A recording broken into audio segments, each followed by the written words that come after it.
বাংলাদেশের প্রতিবন্ধী নোবেল বিজয় লন্ডনে গেছেন সফরে। লন্ডনের প্রধানমন্ত্রী প্রত্যাখ্যান করছে তার সঙ্গে বৈঠক বসার জন্য।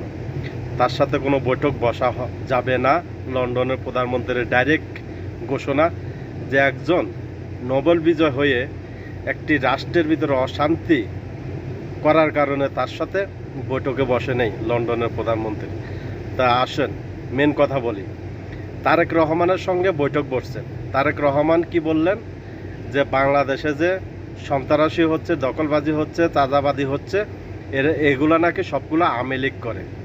তা আওয়ামী লীগ যদি করে থাকে তাহলে ধরা হোক, তদন্ত করা হোক। তারেক রহমান আগেও চোর, মিথ্যাবাদী, বানোয়াট একটা সংগঠনের নেতা, এখনও সেটা বারবার প্রমাণ করছে তারেক রহমান। আমি আপনার উদ্দেশ্যে একটা কথা বলি, এখনও